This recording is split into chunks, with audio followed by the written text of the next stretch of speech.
शतानंद साहब, आपसे मेरा एक सवाल है कि जैसे आप बताते हैं कि जो भी भारत के लोग बीजेपी के खिलाफ बोले या तो सरकार के खिलाफ बोले, बाहर जाकर बोले या कहीं भी बोले, जब उसके खिलाफ बोले आपको लगता है कि ये देश के खिलाफ बोल रहे हैं, तो या आप भारत का नाम बदल कर बीजेपी रख दीजिए और बीजेपी रख दीजिए नाम, क्योंकि आपको लगेगा कि भारत के देश के खिलाफ ही बोल रहे हैं ये लोग।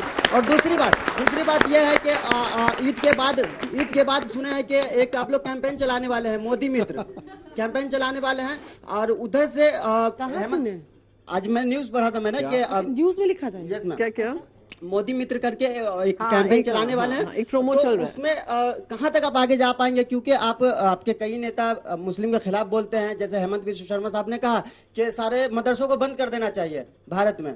और मैम एक सवाल कांग्रेस वालों से है कि सर अगर आपको 2024 में अच्छे सीट चाहिए तो आपको बीजेपी के जो ग्राउंड पे बीजेपी बैटिंग कर रही है, आपको वहां से हटकर बैटिंग करना पड़ेगा सर, क्योंकि जहां पे वो बैटिंग करे वहां पे आप करेंगे तो लगता है आप जितनी सरकार आपकी है। कौन से ग्राउंड पे ये गए हैं बैटिंग करने? सर बता रहा हूँ, जैसे कि अभी राजस्थान में नासिर और जुनैद का हत्या हुआ, उस पर बीजेपी कांग्रेस ने क्या किया, अभी तक उनकी गिरफ्तारी क्यों नहीं हुई? बस यही। इन्होंने जो बात कही भाई, उन्होंने कहा डेमोक्रेसी खत्म है, इसमें बीजेपी कहीं नहीं थी। वो जो जिस प्रकार की बातें करता, बताइए अच्छा भारत तेरे टुकड़े होंगे इसका हम विरोध कर रहे हैं, इसमें कहीं बीजेपी है? इसमें कहीं बीजेपी है?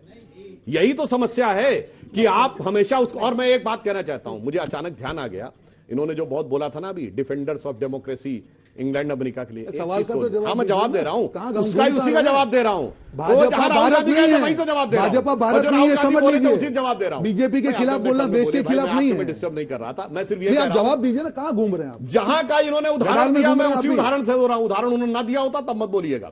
ये बताइए, अमन अल जवाहिरी को अमेरिका ने मारा अभी पिछले साल, किसी अमेरिका के विपक्षी नेता ने कहा मुझे सबूत चाहिए? किसी ने कहा मुझे लाश दिखाओ?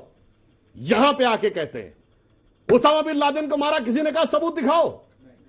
अरे भाई यही सीख लेते, वहां जाके भाषण देते हैं भाई, कम से कम देशभक्ति का ज्ञान मत बांटिए। भाजपा भारत नहीं है, समझ के चलिए। आपके साथ शुरू करते हुए जी, हम हर सदन के सत्र को देख रहे हैं वॉश आउट होते हुए, कुछ तो सोल्यूशन निकालना पड़ेगा, एक रास्ता तो होगा।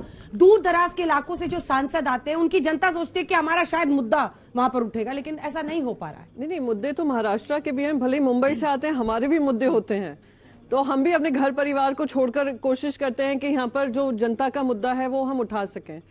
आप मुझे बताइए, हम कोई नहीं चाहता है अदानी समूह खत्म हो, हम नहीं चाहते हर राज्य में उनके कारोबार ठप हो, हम भी चाहते हैं देश में वो प्रगति के बड़े हिस्सेदार बने, पर वो हिस्सेदार ऐसे ना बने कि वो पूरे देश को ही कब्जा कर लें।